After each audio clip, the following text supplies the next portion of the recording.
या फिर इंडिया कांग्रेस की हुई, ये लोग खुद जो है शुद्ध 100 सीटों पे नहीं लड़ रहे हैं, लोग अकेले जो है। पहले 400 पार कर रहे थे।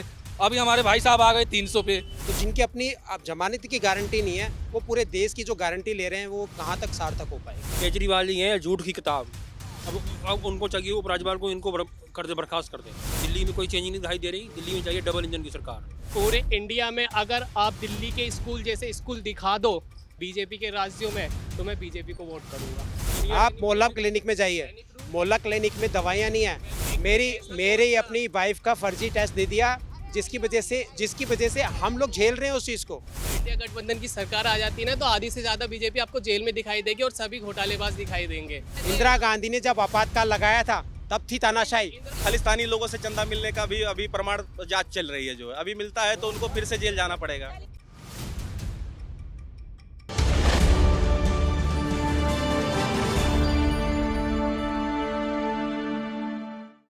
नमस्कार, बहुत बहुत स्वागत है आप सभी का हमारे चैनल द न्यूज़ 15 में और मैं हूं आपके साथ शिवानी माघवानी। तो जैसा कि आप जानते हैं, हाल ही में केजरीवाल जो है 22 दिन के लिए अपने चुनाव प्रचार के लिए तिहाड़ जेल से वापस आए हैं, जहां पर वो अपनी पार्टी का संबोधन कर रहे हैं, भाषण दे रहे हैं और कई तरीके की रैलियां कर रहे हैं और कई सारे वादे कर रहे हैं कि इस बार तो उन्हीं की सरकार। 10 तरीके की गारंटियां भी दी हैं, जिसमें अमित शाह और कई बीजेपी के नेता ने पलटवार भी किया है। वहीं उनके बाद केजरीवाल की जो मुसीबतें हैं वो कम होने का नाम नहीं ले रही हैं। सीएम पद से बर्खास्त करने की जो बात थी, इस्तीफे की जो बात थी, उस वाली याचिका को सुप्रीम कोर्ट ने खारिज कर दिया है। लेकिन उन्होंने ये कहा है कि ये फैसला एलजी का है, एलजी चाहे तो उनको हटा सकती है या फिर रख सकती है। लेकिन देखा जाए तो एलजी और केजरीवाल की जो दुश्मनी है वो किसी से छुपी नहीं है, जिसके बाद अब सीधा सीधा अनुमान है कि केजरीवाल की जो कुर्सी है सीएम पद की, वो जाने वाली है। तो इसको लेकर जनता क्या सोचती है, आइए जनता से बात करते हैं। देखिए किस तरीके से अभी देखा जा रहा है कि अभी 22 दिन के लिए जेल से आए, फिर उसके बाद अब एक और मुसीबत के ऊपर आकर खड़ी हो गई। क्या नाम है, जो उनकी याचिका थी सीएम पद वाली, उन्होंने सुप्रीम कोर्ट ने खारिज कर दिया कि हमारा कोई लेना देना नहीं है। लेकिन एलजी अगर इस पे कोई फैसला लेना चाहे तो वो ले सकते हैं। लेकिन एलजी और उनकी जो दुश्मनी है वो कट्टर है, आप भी जानते होंगे। हाँ, तो कहा जा रहा है कि अब तो एलजी उनको हटा ही देंगे। तो क्या इस पर आपका क्या कहना है? नहीं, देखिए, अब एलजी साहब तो सोच रहे हैं शुरू से, जब से उनको जेल हुआ है तब से वो सोच रहे हैं कि उनको इस्तीफा दिलवा दें। कई बार ऐसी बात आई कि केजरीवाल इस्तीफा दे दें, लेकिन इस्तीफा देने वाला कोई बात है नहीं। कानून में कोई है ही नहीं कि इस्तीफा दे देगा आदमी। ऐसे तो इस्तीफा अगर एक आदमी दे दे तो किसी को बंद करके रख दीजिए। जेल में बैठकर तो नहीं वो अपनी सरकार चला सकते? नहीं, जहाँ तक चलेगा तहाँ तक तो चलेगा। अच्छा। अभी तो चुनाव तक, रिजल्ट आने तक तो वैसे ही चलेगा। उसके बाद अगर होगा तो देखा जाएगा। हाँ, बाकी जैसे सरकार चल रही है हमारी बढ़िया है। अमित शाह ने भी पलटवार किया, जाए कह रहे हैं कि भाई पूरे देश में जो है आम आदमी पार्टी आने वाली है। लेकिन देखा जाए तो उनके पास सिर्फ 22 सीटें हैं, जिस पर अमित शाह ने भी पलटवार किया। तो कि वो 22 सीटों पे देश भर की गारंटी कैसे कर रहे हैं? नहीं, देश भर की ग्राम वो गठबंधन में है ना। हमारा गठबंधन जो है तो उसके लिए तो मतलब हम साथ में हैं। सारे सीटों पर चुनाव लड़ रहे हैं गठबंधन में, तो हम सारे सीटों की बात करेंगे। बाकी केजरीवाल जी जो गारंटी पहले भी दिए हैं मुख्यमंत्री नहीं बनने के पहले, तब गारंटी तो पूरी हुई ना। बिजली मुफ्त, पानी मुफ्त, लेडीजों के लिए यात्रा मुफ्त, ये तो पूरा हुआ है। मोदी की तरह जुमलाबाज थोड़ी है कि बोल दे या होना नहीं है। इनको तो जुमला फेंकना है। अमित शाह क्या कहेंगे? जनता तो ये भी कह रही है कि भाई हम कैसे भूल जाए, हमें मोदी ने राशन प्रोवाइड करवाया, बहुत सारी चीजें, हम उनका खा के कैसे नमक हलाली कर दें? अब ये तो गलत बात है। मोदी जी आए हैं, 10 साल हुए इनको आए हुए, तभी से राशन मिल रहा है। राशन तो बहुत पहले से मिल रहा है। किनको राशन नहीं मिल रहा है? आज थोड़ी राशन मिल रहा है, इन्होंने लिया है राशन। 5 किलो राशन ये बहुत पहले से मिल रहा है। ठीक है, इसमें इनका मोदी जी का कोई वो नहीं है।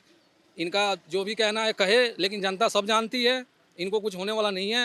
इस बार तो 150 सीट भी मिल जाए इनको ना। 400 पार कर रहे हैं ना, 150 सीट पे भी मुश्किल है। 150 पार भी नहीं हो रहा है, ऐसा इन्होंने बोला। इस पर आपका क्या कहना है? देखिए 4 जून कोई दूर नहीं है। 150 पार तो शायद ये इंडिया गठबंधन नहीं होगा जो है 150 पार, क्योंकि केजरीवाल की पार्टी हुई या फिर इंडिया कांग्रेस की हुई, ये लोग खुद जो है शुद्ध 100 सीटों पे नहीं लड़ रहे हैं, लोग अकेले जो है। हाँ, अकेले ही नहीं लड़ रहे हैं।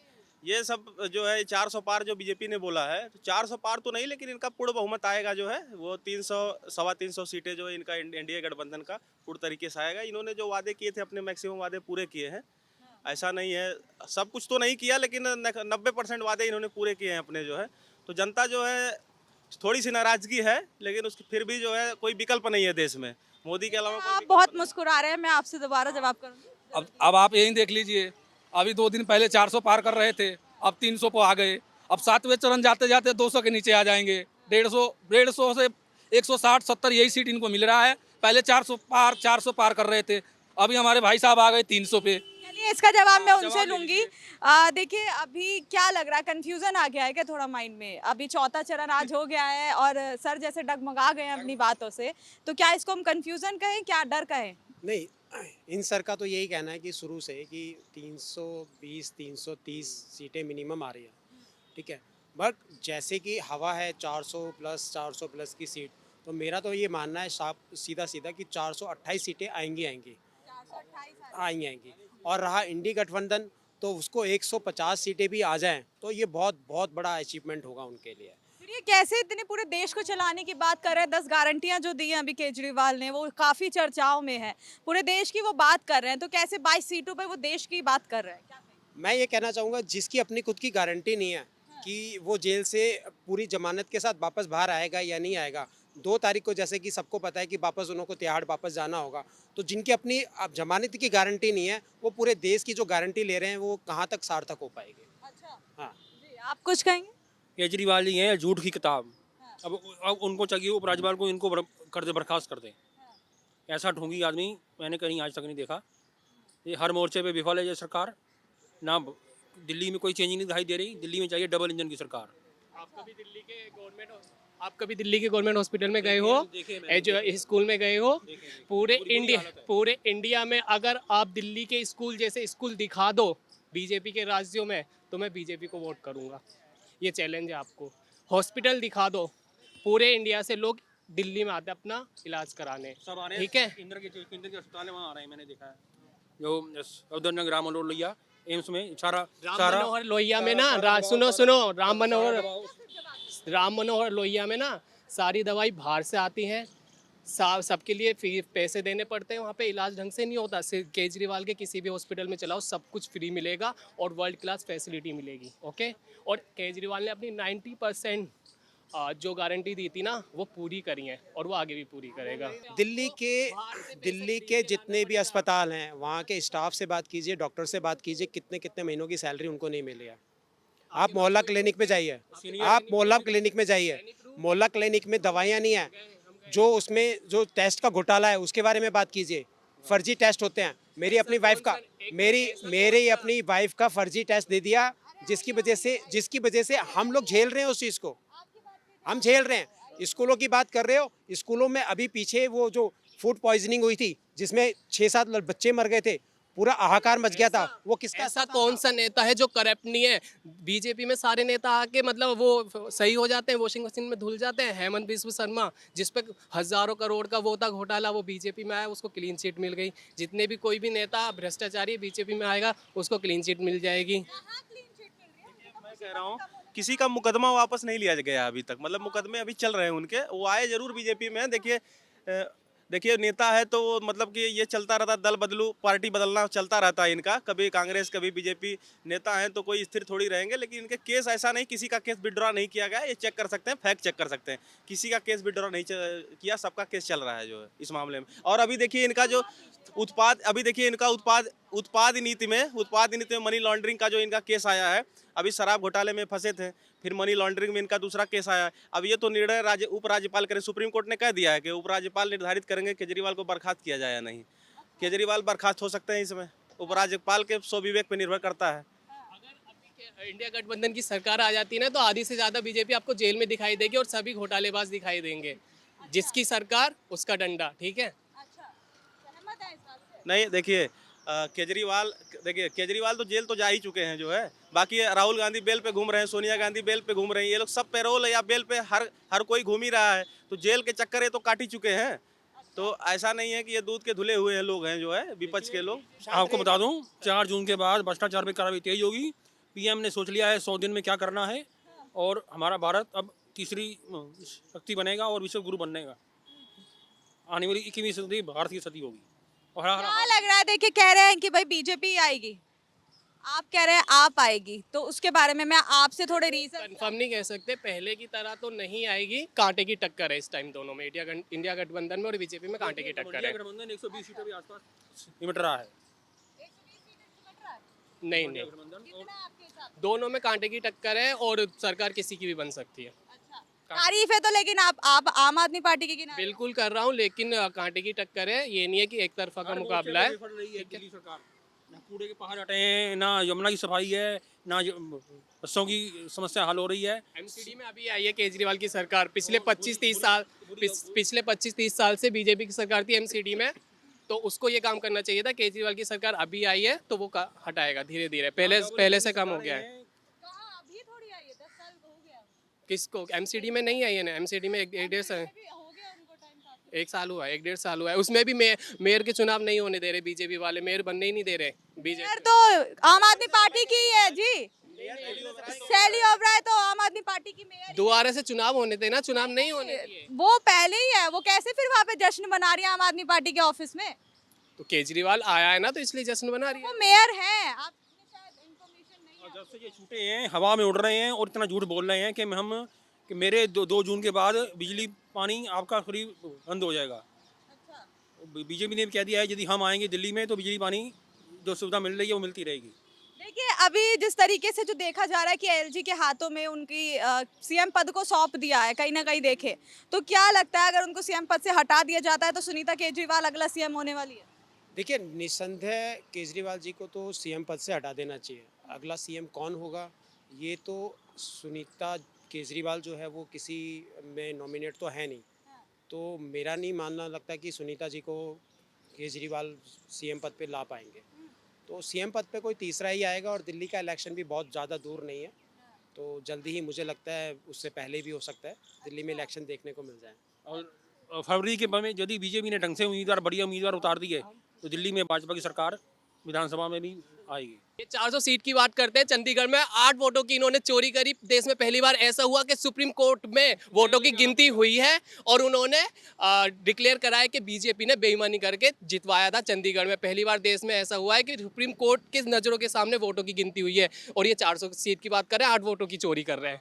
देखिए, किसी भी कॉन्स्टिट्यूंसी में, भाई साहब इनका जवाब देना चाहता हूँ, किसी भी कॉन्स्टिट्यूंसी में देखिए सबसे ज़्यादा सीटें जो होती हैं सांसद से ज़्यादा विधायक की सीटें होती हैं, और सबसे ज़्यादा सीटें दिल्ली में अगर हैं तो किसी की आम आदमी पार्टी की हैं, तो सबसे ज़्यादा उत्तरदायित्व विकास का आम आदमी पार्टी का ही बनता है। 1 सीट 7 सीट हैं पूरी, उससे ज़्यादा सीटें जो है विधानसभा में विधायकों की है और उससे ज़्यादा बजट, कई गुना बजट जो है एक कॉन्स्टिट्यूंसी में जो है सबसे ज़्यादा बजट जो है विधानसभा का ही आता है। यहाँ पे केजरीवाल के हाथ काट रखे हैं। वो कोई भी काम करता है, कोई भी बिल लाता है, एलजी साहब उसको नामंजूर कर देते हैं, कैंसिल कर देते हैं। उन्हें उठा के जेल में डाल दिया। देश में पहली बार एक चुने हुए मुख्यमंत्री को, 1 मिनट है, आपको अभी पता होगा ना नहीं किस लिए जल गया? क्या बात करते हो? आम एक सेकंड आप मेरे बात सुनो। एक सेकंड आप जेल की बात की हो ना, जेल की बात बता रहा हूँ। आम आदमी पार्टी की बात कर रहे हो ना। अन्ना हजारे अनशन पे बैठा हुआ इंसान, वो एक सेकंड बात करो, एक सेकंड। उस आंदोलन में मैं भी था, मैं यही जंतर मंतर पे मैं खड़ा था। अन्ना हजारे, मनीष सिसोदिया, ये सब अन्ना हजारे का पैदाइश है।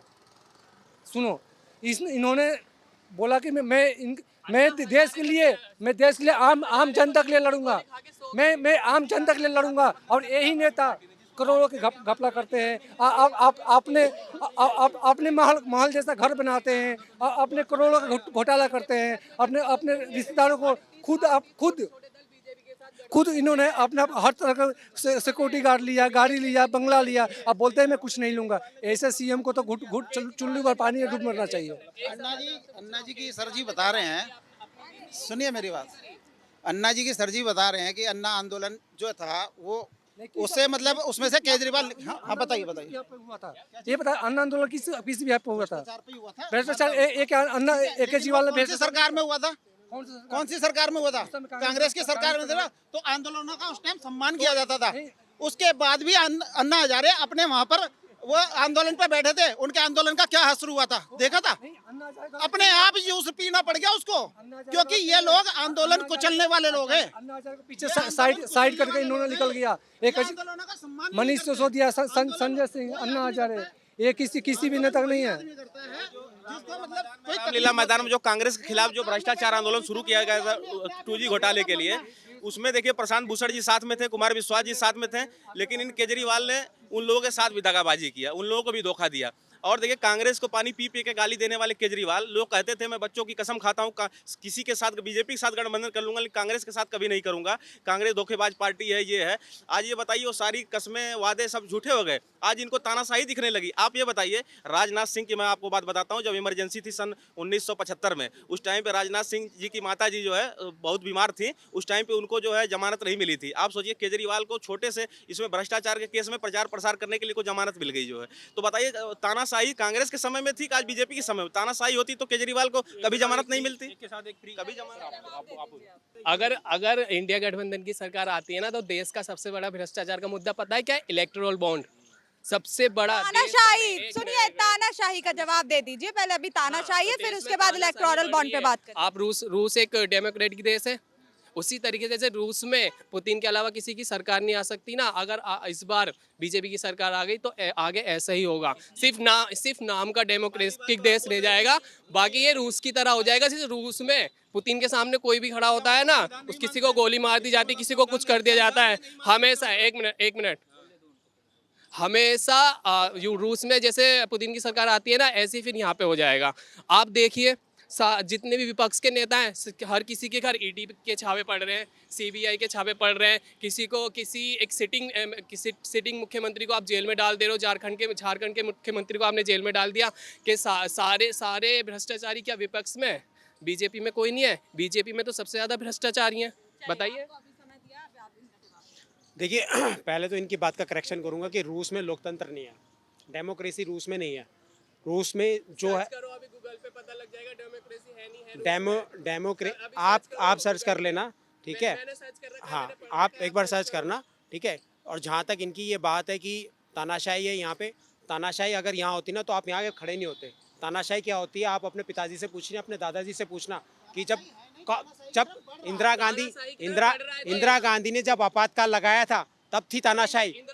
इंदिरा गांधी ने अपनी गलती मानी थी, और आज भी कांग्रेस इस गलती को मानती है कि हाँ वो गलती हुई थी। तो इंदिरा गांधी को सजा दी जनता ने, उन्हें हरा दिया, हार गई थी वो अगला चुनाव। जवाब देना चाहता हूं मैं, देखिए इनका मैं जवाब देना चाहता हूं। देखिए ये जो कह रहे हैं भाई कि अगर भारतीय जनता पार्टी की सरकार अब की बार आती है तो देश में तानाशाही, पहली बात मैं बता देना चाहता हूं, सुनिए सुप्रीम कोर्ट ने एक फैसला दिया था, केशवानंद भारती बनाम सुप्रीम कोर्ट, ठीक है? नहीं, केशवानंद भारती बनाम केरल राज्य, ठीक है? इसमें उन्होंने एक फैसला दिया था कि कोई भी सरकार कभी भी संविधान के मूल ढांचे को नहीं बदल सकती। सुप्रीम कोर्ट के पास रिव्यू करने का अधिकार है, सुप्रीम कोर्ट रिव्यू करके बहुत सी चीजों को, कई अध्यादेशों को रद्द किया है, उसको रद्द कर देगी। सुप्रीम कोर्ट के पास पूरी पावर है, कोई भी मूल ढांचे को नहीं बदल सकता। और चुनाव जो है ना, अनुच्छेद 324 में निर्वाचन आयोग है, किसमें है? अनुच्छेद 324 में निर्वाचन आयोग है, एक संवैधानिक निकाय है। आप बता दें। हाँ, ये 324 में नहीं है, अनुच्छेद 324 में। आप ये सुनिए, उसमें क्या है ना, जो उसका मूल ढांचा है उसमें चुनाव कराना, उसमें चुनाव प्रक्रिया ये बदल सकते हैं, प्रक्रिया कैसे होगी, ये होगा वो होगा, ये कभी भी ऐसा, ये लोकतांत्रिक देश हमारे, जो आप संविधान पढ़िए, अनुच्छेद 1 में क्या है? हम भारत के लोग, आप बताइए क्या है? Be the people of India. आप देखिए ये है संविधान, उसमें देखिए हम उत्पादन हुई थी और हम संस्कृत वाले बंदे हैं सर। हमारे देश में जो भाषा आई थी स्टार्टिंग से संस्कृत में से हम लोग आए थे।